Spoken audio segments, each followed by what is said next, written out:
While adventurers come in every conceivable size and style, as well as many inconceivable sizes and styles, there are still limits upon the possible nature of the tasks they are given. After all, adventurers have a very particular and niche skill set. Otherwise, they'd be holding far steadier and less murdery careers. This means that particular tasks become very common to adventurers and their varied levels of expertise. Most find some enjoyment out of these tasks, as why else take up the life of an adventurer? Though there is one particular task given to adventurers that they all despise, possibly because of the nature of those they must protect. After all, it's one thing to survive a battle, and another to keep some unskilled and particularly squishy yet important individual alive through it all as well. What most adventurers would consider to be inconvenient flesh wounds have proven to be quite fatal to those who don't get stabbed on a regular basis. Though it's also possible that adventurers despise such tasks because it's dangerously close to a regular profession. That of a guard. Adventurers and guards don't typically get along due to the nature of their overlap and contempt for each other's career. Still, all across Talaran adventurers set out on a regular basis besides those important enough to need protecting, and yet not quite athletic enough to keep up at a normal pace. Yet, also not quite understanding enough to walk slow enough to match an adventurer's walking pace either, leaving many in a strange limbo between walking and running that is yet to be named, but all considered to be extremely annoying. None would be less inclined to take up such a task as the infamous Spellslinger, and for a wide variety of reasons, as no one who knew him would think it a good idea. Yet, at times the world moved in ways that didn't allow for anyone to do what it was they thought they wanted. "Steve! Bois!" Steve jumped a little as the object he was holding went up in blue, flickering flames. He quickly dumped it into a nearby pot and then slapped the flames off of his robe as he looked around his workshop a moment. "Archdean, you scared the piss out of me." The towering archon of magic looked down at him with a curious glance as her eyes coalesced into a cosmic constellation. "What are you working on? Trying to produce that magic flame tube you spoke of before from those time-traveling Almarans?" "No. I've been messing around with creating new foods. I'm not sure I'll ever figure out that fire tube." He revealed and doused the nearby flaming pot with some cold magic to put out the fire. "Then, why did it burst into flames?" The Archon leaned over his shoulder to peer down into the pot at a now smoldering roundish blob. "Because for some reason what I made is flammable," Steve muttered and rubbed his chin in thought as he looked at it. "What did you combine?" she asked with a frown. "Salamander eggs and demonic herbs?" "Orange and citron," he replied, which just made her frown deepen as small nebula furrowed across her face. "The fruits? But neither of those are—" she started. "I know." Steve nodded. "Then how—" "No idea." He shrugged. "This is why I don't like messing around with magic and food. I need to get back to my roots, to the very reason I was able to pass my exams in the first place. Magic for getting the ingredients but not in mixing them all up together." He shrugged and pushed the pot aside. "Now what can I do for you? Where's the rest of your team? You need to move on an opportunity at once. I've helped devise a plan to end the war your people are in." She revealed. "Really? Didn't you just give me shit about how you couldn't help Almera with our dick infestation, which was why I had to kill all those skeletons myself?" he asked as he crossed his arms. "That's because that was entirely your own fault, and you should have to clean up your own mess." For a moment they glared at one another, but Steve didn't flinch under the gaze of two supernovas pouring out of her eyes. "Anyway," she finally continued as he tried to blink the spots out of his eyes as they watered from staring into such intense light. "I do feel somewhat responsible for the Magistone affair, so I've been trying to find a way to end this catastrophe. And I finally have it. Though, again, where's your team?" "They're all gone." He huffed then. "Larry is on tour with some music band. Sherry is back in hell learning the family business. And Fenrina, as you know because you were there, is president for life of her husky barbarian tribe." "Oh yes, is she still doing that?" The Archon seemed surprised. "It's a for-life position," Steve stressed. "Yes, but let us be honest. This is Fenrina. I figured she'd keep at it for a few days, maybe a week, and then go back to normal." she replied with a shrug. I was kinda hoping that too. Steve sighed. But nope, she's focused on leading her people. Maybe I taught her too much responsibility. Steve, now isn't the time for jokes, the Archon insisted, earning another glare from Steve. The window of opportunity for this mission is short. Even if you must do it alone, it still needs to be done. At least since you're alone, you'll have an easier time matching pace with your escort. My escort? Steve asked with a frown. Then a look of realization crossed his face. Oh no, absolutely not. I am not. Steve goes on an escort quest. The mood within the command tent was unusually tense from what Steve remembered of the Almarin Imperator and his officers. They were mostly standing around a map of the region with various tokens set about it as he looked on. Over the past few years, the war between Almera and the Coalition had progressed without his influence on either side, and from what he was seeing, Almera looked like it was winning. In territory, at least. Yet, the atmosphere around him was not of victorious commanders. Are we losing this war? Steve asked as Imperator Gaylord Cox glanced up. No. He took a moment to rub at a temple then. Not currently, at least. So, are we winning this war? Steve followed up. Around him, the Legion officers shifted around but didn't say anything. For a moment, the only sounds were the faint thump of marching feet outside and Centurions barking orders. No, Cox admitted then with a heavy sigh as he reached out to move 2 tokens on the map, and runners quickly scurried off. Well, what's going on? Steve asked, now feeling a lot more concerned than he had been when the Archon first told him to come here. We've taken a lot of ground. Steve's brother George shrugged his shoulders a moment as he gestured at the map. But we weren't exactly anticipating how many people would fight against us. These monarchists vie for territory constantly. They absorb and subjugate one another's fiefdoms at regular intervals and think nothing of it.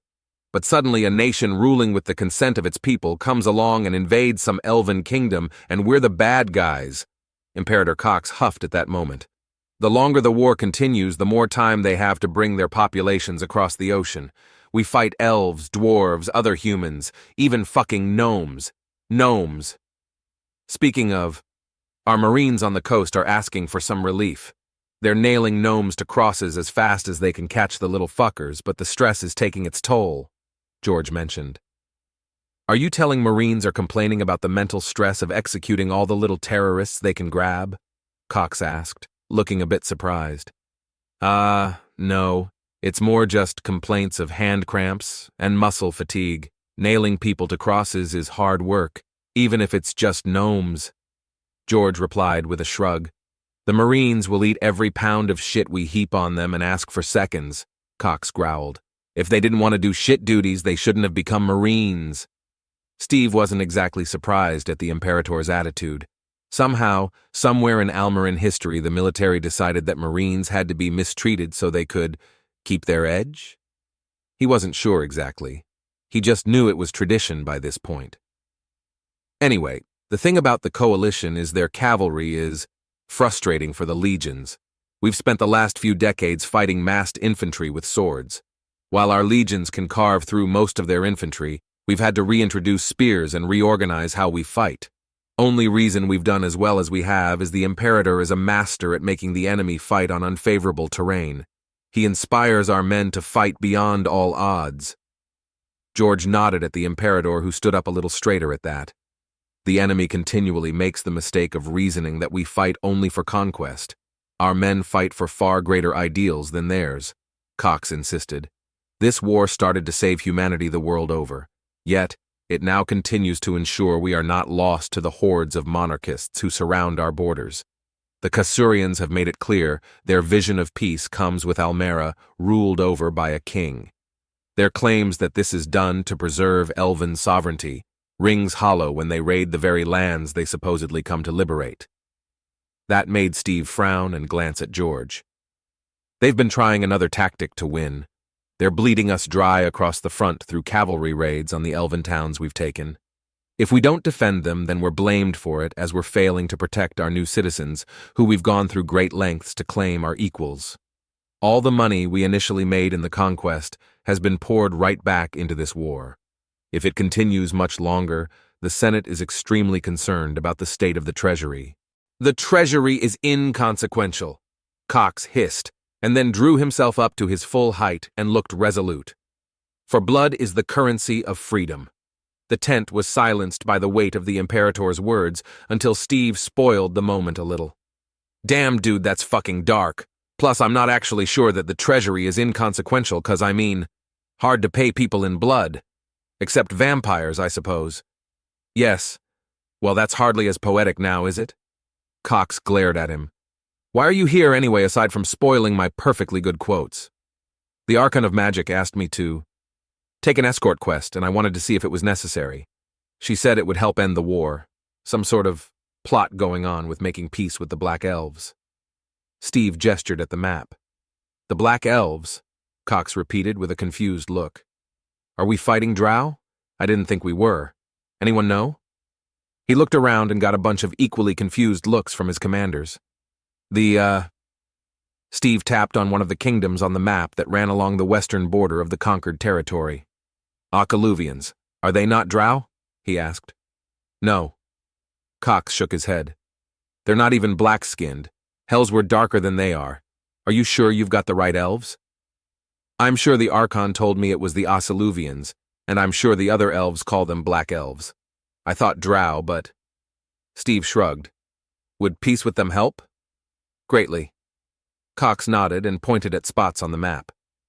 Their territory extends further west, and theoretically they could try and swing up through our recently pacified Orcish territories to strike deep into central Almera, or Alma itself. Not to mention if the Coalition cavalry can't come through their lands to raid Al-Sorien, then our legions can focus along this front in the east. Any idea why they might be more interested in peace than the others? Steve asked next, still unsure about the plan. Not particularly. As their territory borders our conquered lands, they've seen some of the most combat, and seen the least support from the others for some reason. Cox shrugged. We assumed that to simply be a logistical issue. Maybe they've seen the light about the evils of hereditary divine rule? Steve just arched a brow at that. Unlikely. Well, no idea. Cox shrugged. But if you can negotiate a peace deal, then we could change the whole momentum of the war. Shit. Guess I really do need to do this then. Steve sighed. Well, all right then, I'm off to do that. Steve. George stepped up to set a hand on his brother's shoulder and looked him in the eye. Don't fuck up. Yeah, family motto. Steve rolled his eyes and waved his brother off as he stepped out of the tent so he could get the room necessary to teleport, only to stop the moment he saw a nearby human sitting on a crate. This wouldn't be unusual, except... Hey man, your head is on fire. Yep. The man nodded slowly. Steve frowned at how entirely nonchalant the reaction was, then looked at him a bit closer. He wasn't in the usual Legionnaire armor. You're one of the magic tribunes I trained. Steve pointed at him. Yep. The tribune nodded just as slowly. How you doing, man? Steve tried. Head's on fire, was the reply. I can, see that. Steve mentioned and glanced up at his burning scalp. Too much magic? Fuck if I know. You didn't cover this shit in training. The tribune finally glanced Steve's way. I did. I mentioned improper magic handling can lead to explosions and/or spontaneous combustion, Steve reminded him. Yeah, except those flames could be put out. This has been going on for... He paused and then looked over at a nearby Legionnaire. Bob, how long has this been going on? 2 months. The Legionnaire replied as he stuck some pieces of meat on a stick to hold over the tribune's fiery head. 2 months? Steve asked. 2 months. The tribune nodded. Well, water doesn't work, Steve mentioned. Water does not work. The tribune agreed. Sand? Steve asked, but the man just shook his head. I could kill you, Steve offered with a shrug. Honestly, that might not be so bad. I might be dead, but at least my head won't be on fire. The tribune seemed to consider this. I'd bring you back. Kill you, then bring you back. Steve explained further. Are there side effects? The tribune asked while the Legionnaire apparently named Bob slowly rotated the meat on a stick above the tribune's head. No. Steve shook his head. Why did you hesitate? the Tribune asked and stared hard at Steve. It's because it's not a side effect if it's the main effect of being brought back to life by your shitty magic, isn't it? Look, man, I'd be bringing you back from the dead. It's impressive shit no matter what happens, but I can see you're not interested. I'll see if I can find something else that will work. Steve promised then. This isn't something you can deal with normally? The Tribune asked, while Bob pulled the meat back and added some spices before starting to cook them again. Usually the time between magic explosion and death is close enough that this doesn't happen. Speaking of, why are you still alive? Gotta be painful. No thoughts of killing yourself? Steve checked. Kill me yourself, pussy, came the Tribune's reply. Right. Sustaining yourself through hatred and stubbornness. I can respect that. Well, maybe try getting a cloth wet and smothering your head. Not too wet, just wet enough the cloth doesn't burn, and ideally not water. Pissing on it maybe. Steve rubbed his chin in thought. I swear if you're fucking with me. The Tribune started.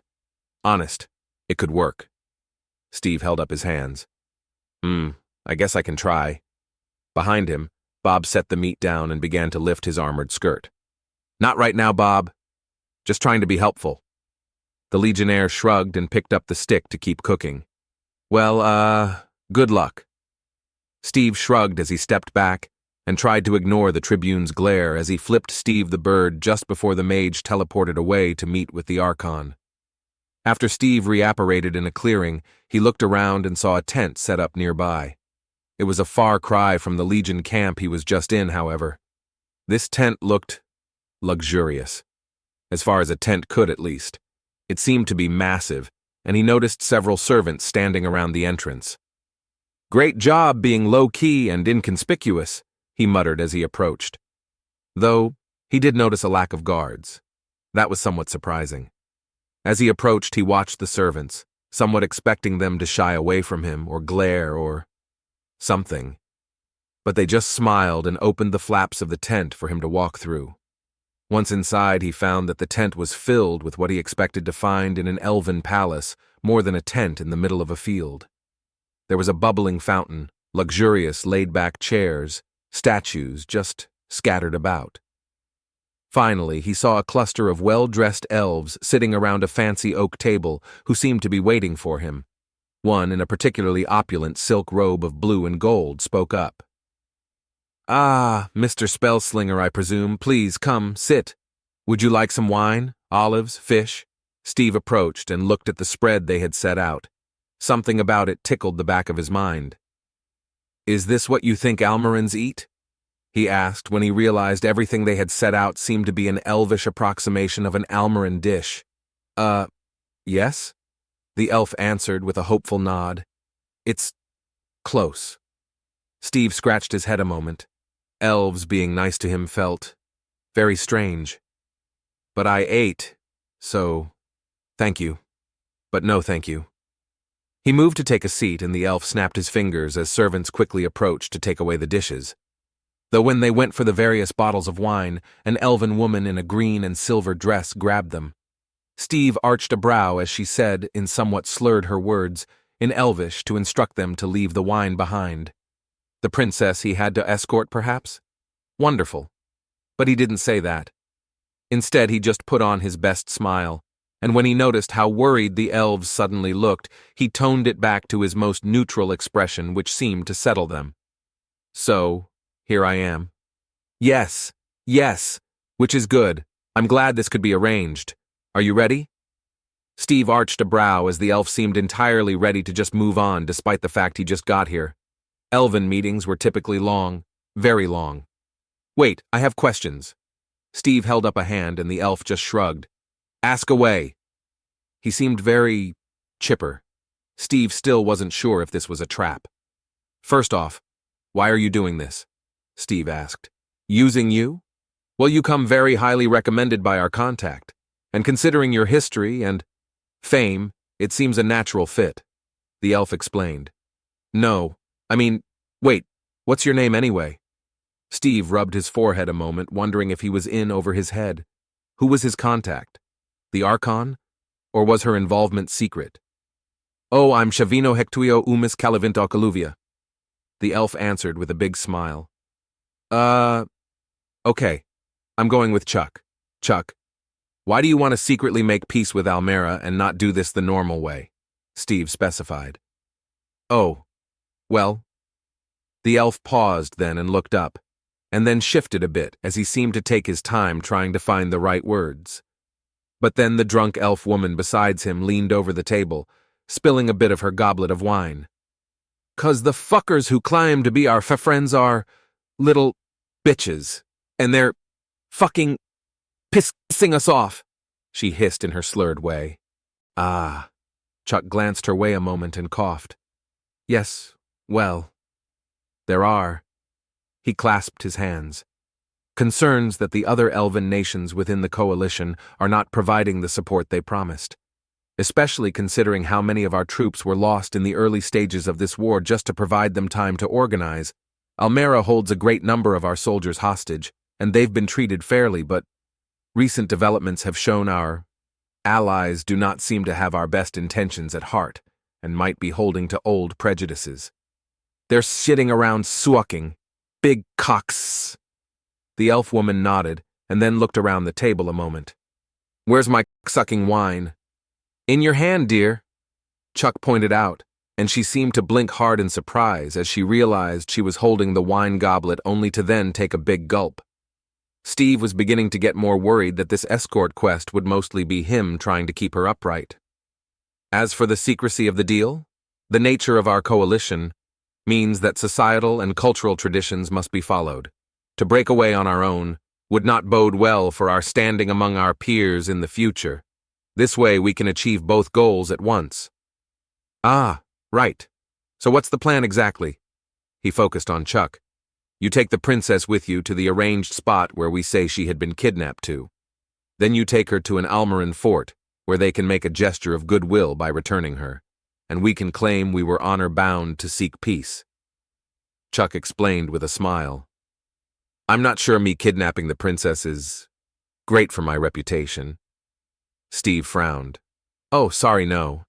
We are claiming she was kidnapped by cultists. Since you're an adventurer, it's not unusual for you to wander around looking for treasure, so then you can claim you came across her on accident. Your contact insisted it was important for appearances that you escort her from the cult camp to the fort personally for this reason. Chuck explained with that same smile. What kind of cultists? There's a lot of cults out there. Steve was already trying to think of which cult would most likely kidnap an elven princess. Oh, I'm not sure. I don't profess to have any intimate knowledge of cults. Chuck shrugged, and then went stiff as the woman beside him leaned over, suddenly rubbing against his shoulder, while her hand, not holding the wine, slipped under the table. Except 6 ye one is right, she added with a giggle as Chuck then gave the nervous laugh of a man who did not find the situation funny, but was trapped and couldn't escape. Your contact said it would all be handled. Chuck explained then as he tried to get the woman beside him to sit back down in her seat and not be quite so handsy. All right. I suppose that's all I need to know. Steve shrugged and began to stand. Well, Princess, want me to get a sobriety tonic going for you? He asked as he looked at the drunk elf woman who closed one eye to try and focus on him better. Oh, no, this isn't the princess, Chuck revealed. This is her handmaiden. This is her handmaiden? Steve blinked in surprise. Best sucking handmaiden ever, she insisted with another gulp of her wine. Then where is... Steve started, and then focused on a girl at the end of the table he hadn't really noticed before as she raised her hand. She looked more like a 12 or 13-year-old girl and wasn't wearing a fancy dress or robe like the others. Instead, she was in a very simple tunic that seemed far more suited for trudging about the forest. She also kept her jet black hair cut short and practical. A good sign, yet still... Bit young, isn't she? Steve asked.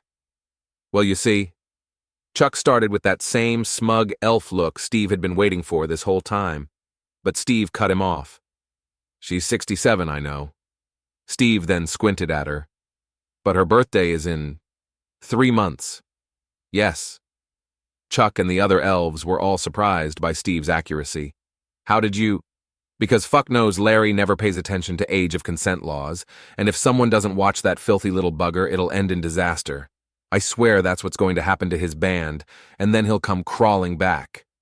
Steve huffed and noticed the odd expression around him. That'll make sense to some people. Later. He waved it off then and approached the princess, about to introduce himself, but the handmaiden spoke first. Hey, human! You keep her safe, or I'll carve out your balls. With a spoon! Steve arched a brow as the drunk elf woman glared intensely at him. Her menacing gaze only somewhat spoiled when she tried to take another drink and spilled half the wine over her face. I'll keep good care of her. I've got experience with this. Kinda. Though the last kid I had to look after was 8 feet tall and several 100 pounds of muscle and energy. Shit, I miss Fenrina. Steve sighed a moment and then approached the princess at the end. What's your name? Selena, the girl replied simply. He waited for more, but nothing came. No. Super fancy list of titles? He asked. Oh, well, yes, but Selena is fine. She waved it off and Steve shrugged. Suits me. With that, he looked at the other elves. What was it about them that was tickling the back of his brain? He couldn't figure it out. They all seemed like normal elves, some smug, one drunk, mostly just normal. Okay, anything else before I take her? He asked Chuck. No, that should be everything. You have a very nice day, Princess Selena. We shall look forward to your return. With that, he stood as did the rest of the elves around the table, except the handmaiden. Yo, remember what I told you, Selena? Anyone tries anything, you kick 'em in the nuts, she insisted with a swing of her goblet to spill more wine across the table. I'm not sure. Selena started, but Steve just nodded and pointed at her. No, she's right. Solid advice. Go for the nuts. As he agreed with her, the handmaiden just raised her goblet high and nodded back. Okay then, let's grease this pig, Steve announced, and then noticed the confused looks. Sorry, let's get this done. He translated and walked back outside the tent as the elven princess followed him. Teleported before? Yes. She nodded. Get sick? He checked and she hesitated a moment. Little queasy but not totally sick? He checked and she nodded. With that he patted down his pockets a moment and then pulled out a small potion from one pouch. Drink this. The princess carefully pulled the cork out and sniffed as it began to bubble a little. What is it? A concoction I make with ginger root and angry water. Helps settle the stomach among other things. He explained as she frowned. Angry water? She looked at it, obviously dubious now. Yeah, bubbles cause it's angry. It's not an elemental or anything, just bubbling water. Anger bubbles. Probably. He shrugged and she took a sip, before looking pleasantly surprised as she carefully drank the rest. Good? Very, sort of, a little hot, but not hot, just makes my tongue hot? She scrunched up her face a little thinking about it. Spicy. Yeah, I guess kinda if you're not used to it. Steve nodded as he was already going about pulling out the other ingredients he needed to teleport. The Archon had given him a target stone, so he didn't need to worry about where they were going. He simply slapped the ingredients together and touched the princess before they were suddenly in a darkened room. A prison cell, he realized as he noticed the bars and flickering torches. Oh no, she gasped. It's a trap. Nah. Steve waved that off and stepped up to the bars to look left and right, not seeing anyone in the hall. I'm supposed to break you out of a prison cell, I guess. So, that means I have to actually break you out of one. He considered his options then as he looked at the bars. Pretty standard rusty iron. Okay. I'm not sure what's out there, so you stay here while I clear out the cultists. No, wait. If someone gets past me, they may find you, so stay close. No, wait, but then you're in danger too. Ugh! This is why I hate escort quests. You hate what? Selena asked with a frown. Sorry, it's just, I'm not used to protecting people. 'Cause you don't know how to fight, right? He asked, and she shook her head. Hide? I can hide. She nodded. Well, follow me then, and when I start fighting, hide. But, Don't hide somewhere that looks like a good place for me to throw a fireball, or besides any easily lightning-bolted water, or just like, do your best." Neither one of them looked all that sure, but he didn't have any other options, so he took a moment to start stretching. "What are you—" She eyed him with confusion. "Gotta limber up before a fight. Don't want to get a cramp in the middle of a fight," he explained as he twisted and turned and stretched, though he kept from doing his high knees or squats. He remembered what Sherry told him about doing those stretches when in his Almarin armored skirt. "Okay." He bounced twice and shook out his hands before grabbing ingredients from his pouches. "Let's do this." Steve smeared a blue paste on the hinges of the door as they quickly froze over, and he kicked the door down.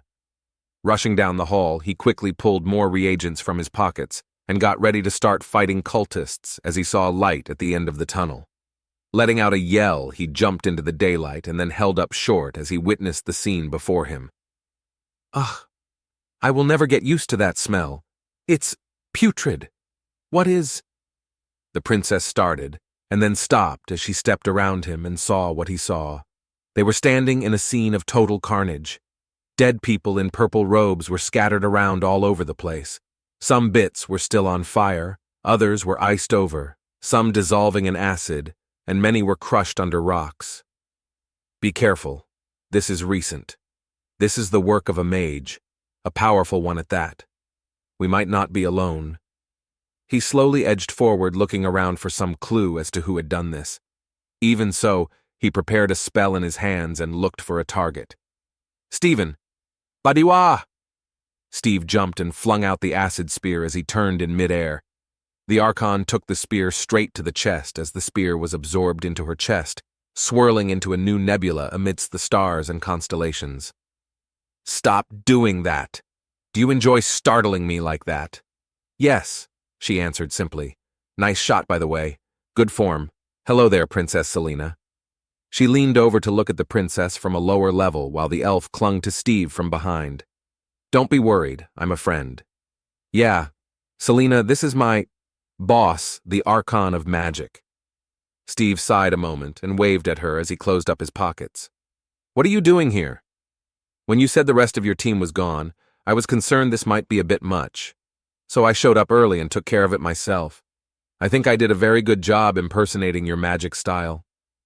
The Archon set her hands on her hips and looked around at the carnage.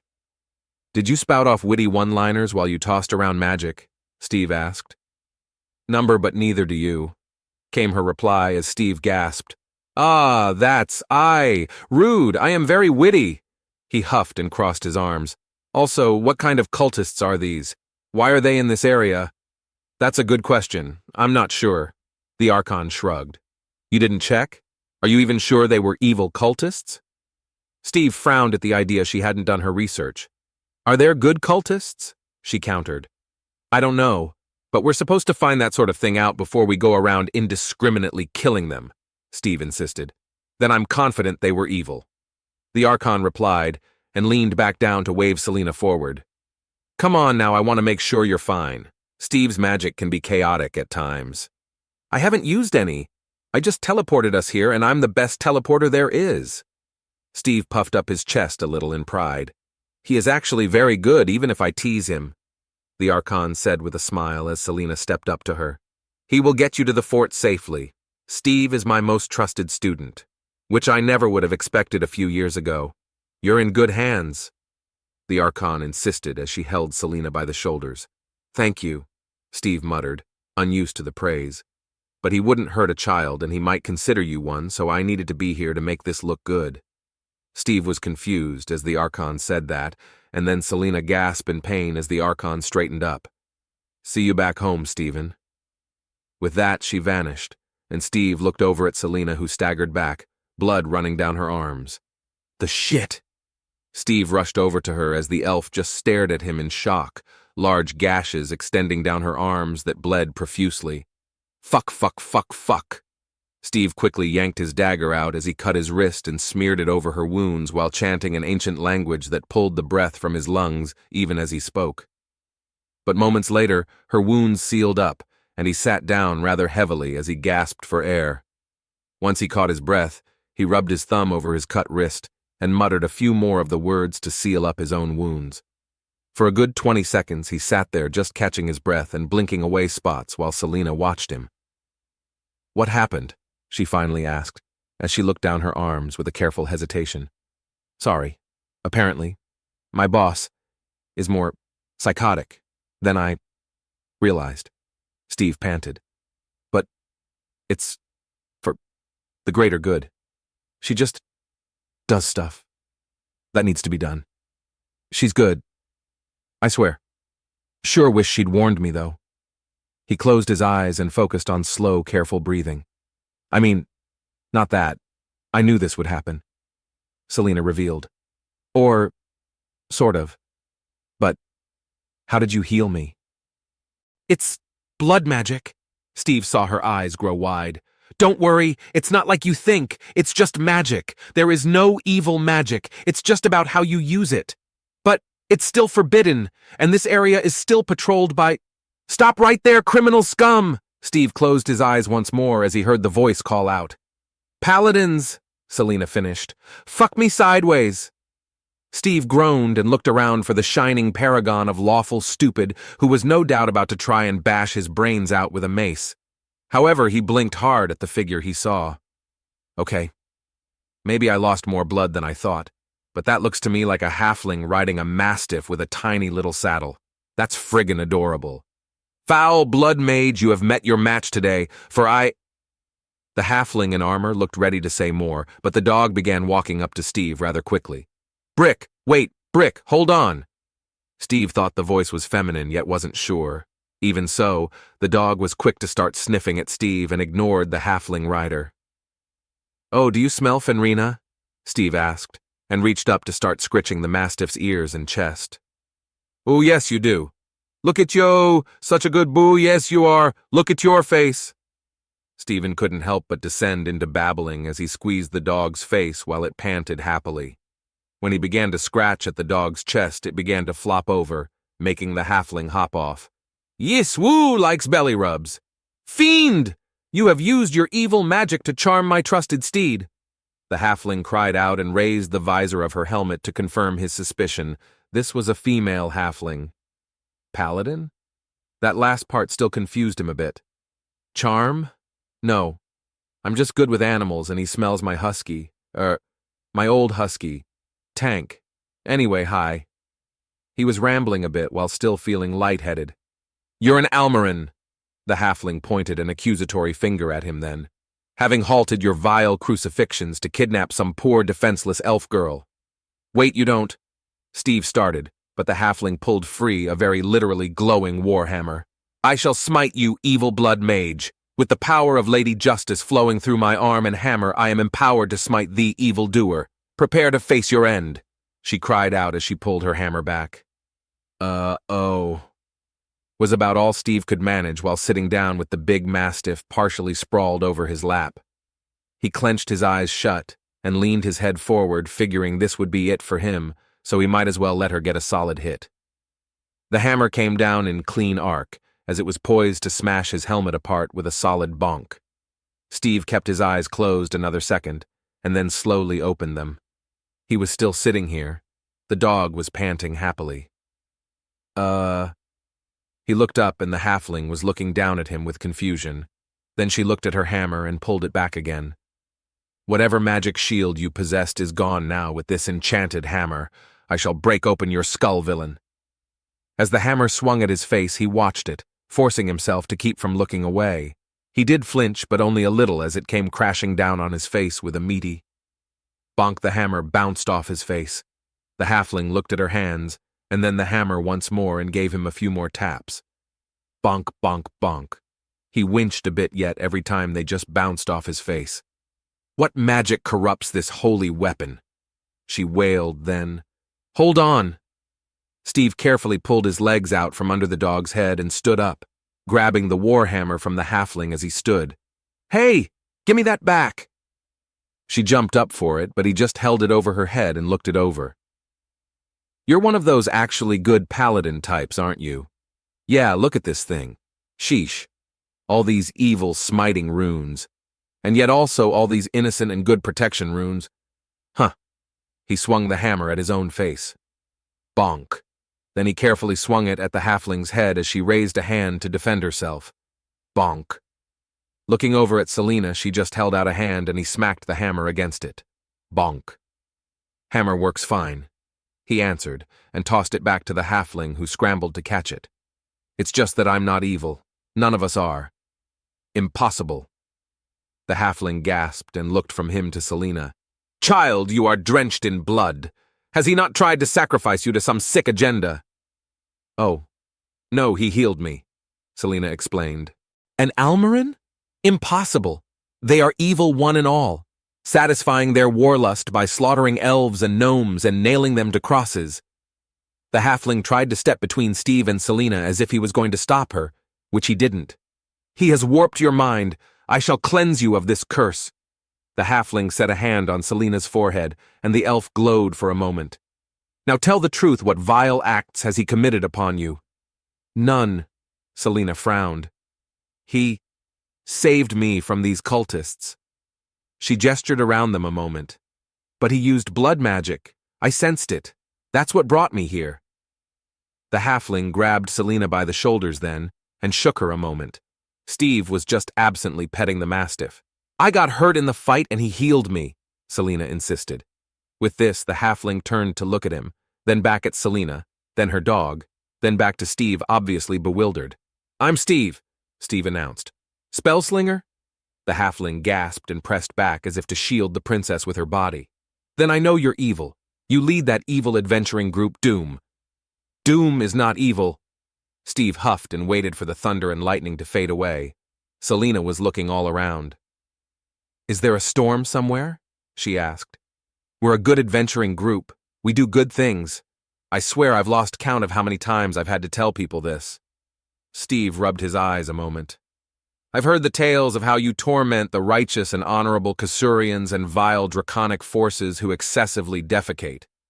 The halfling pointed at him with an accusatory glare. Okay, who's been telling you these stories? He asked. Well, I first heard from some paladins in the various holy orders, but it's been backed up by... She trailed off. Bards? Steve checked, and her silence was his answer. It's not at all possible that the Kasurian paladins, who are enemies of Almera, would exaggerate, and then bards, being the filthy bastards they are, exaggerated even more. Don't use profanity before a child, the halfling hissed at him. What? She's older than I am. Steve waved at the princess. You are? He's younger? The halfling looked confused between him and Selena. Yes, I'm 67, almost 68. I don't think he's that old. She gave Steve a glance. I'm not, he agreed. Right. Now that we're in this phase of things, who are you? He asked the halfling. I am Tessanova Propiscu of the Holy Order of Lady Justice. She stood as tall as she could manage and held up her hammer proudly. The Holy Order of Lady Justice? Steve repeated and frowned as he tried to think. I don't recognize the order. Well, it's limited in scale, she confessed. It's a small order? Steve asked, and then smirked as she glared at him. Small but dignified and proud. We are picking up the slack in the region since other paladins have been called away to fight your vile countrymen. She hissed up at him. Let me guess. You've been trying to get one of the other orders to accept you, but they keep telling you that you don't meet some sort of physical requirement? He asked, and Tess looked away as she seemed to bristle. I don't need an Almarin questioning the rigorous qualifications of sacred orders, she muttered. But now that they're off fighting more important threats, they let you patrol places they don't care about. Steve snorted. Why are you around here anyway? These forests have been patrolled for centuries since the ancient Sanguine Accords were ratified, Tess explained. The what? Steve frowned, looking between them. There used to be concerns about blood mages among my people. The other elves claim this is what cursed us and left us devoid of the graces of the gods, marked forevermore for our shame. Selena said that rather seriously, with a frown. That's when something clicked in Steve's head. Your black hair? He asked. Is this why the others call you black elves? It's considered a rude term, Selena informed him. Ah, shit. I'm sorry, I seriously didn't mean. He started, but she waved him off. It's fine. I didn't expect you to know. I just let you know now. She shrugged it off. But that's what I couldn't quite figure out about the other elves. You all had black hair. That's all it is? The other elves think you're cursed because you don't have golden blonde hair? He asked, and Selena nodded. He sighed at that and shook his head. Okay, so I'm going to be offensive for a moment, but this is what I don't fucking get about elves and your racial purity. How could an Almarin like you understand anything decent? The way you consort with centaurs, orcs, mermaids, any filthy creature you enslave. Steve just looked down at the small paladin glaring up at him. Did an Almarin kill a family member of yours? Or steal a sweet roll from you as a kid or something? He asked. No, she replied with a frown. Then why all this Almarin hate? He asked. Your people have littered the hills with crosses upon which people suffer and die. She hissed at him. Yeah, that's what crosses are for. Look, we're not just crucifying everyone. It's used as capital punishment. Terrorists and criminals and other terrible people. Ever been to the Kasurian Isles? They stick heads on pikes all over the place too. Hanging bodies. People drawn and quartered. We're just more efficient about what we do. What makes a nation evil? We provide our citizens with clean water, food, roads, and free entertainment. Just to name a few. Everywhere else you're either rich nobility or you're a fucking peasant. So unless some of my people have actually done something to you personally, all you're doing is apply ignorant bigotry against an entire nation. Does that sound like something your Lady Justice would want? He pointed at Tess, who opened her mouth to respond, and then stopped. For a while, she just stared at him and then looked away. No. Thank you. All right, No, wait, yeah, princess, that works. He nodded. Yeah, let's get you to the fort. We can get you home. Fort? Tess asked. I need to get her to the local Legion fort so I can arrange to have her sent home. Steve explained. Why don't you just teleport her home? Tess asked with a frown. If you are a good mage like you claim and not evil and wish to return her home. Because I don't know where it is. Steve huffed, and then held up a hand before Tess could say anything else. Let me clarify. Teleportation is complicated magic. I know where her home is on a map, but without having been there personally, or with a location stone, any attempt to teleport us there would end poorly. Trust me. I have ended up in some very weird places messing around with teleportation. So we need to get to the fort and do this diplomatically. We could just wait here for help to arrive, Tess said instead. Help? Steve frowned. Of course. I was in the area because I detected the magic from your fight, I suppose. But when I detected the blood magic, I sent off a distress spell to summon reinforcements. She rose up tall as a halfling could anyway. With your order? Are they nearby? Steve asked, and looked around, a little excited to pet more mastiffs. No, we take blood magic threats very seriously and have a contract for assistance from the greatest adventuring party there is, she boasted, and Steve arched a brow. Then a look of horror slowly spread across his face. Oh no, you don't mean the Kasurian Royal Adventurers Patrol. She grinned wide, only to then frown immediately after as Steve was grabbing Selena. What are you? Selena, I don't have time to wait for your little legs. We gotta go. He ignored the princess squealing as he hefted her over his shoulders. I knew you were evil, Tess cried out. What's going on? Selena squealed as Steve began to flat out sprint away from the camp covered in cultist bits. Brick, let's go! Steve called out as the mastiff quickly got up. Brick, wait for me! Tess cried, and jumped on the dog as it went sprinting after Steve, tail wagging manically as it ran. Escort quests suck!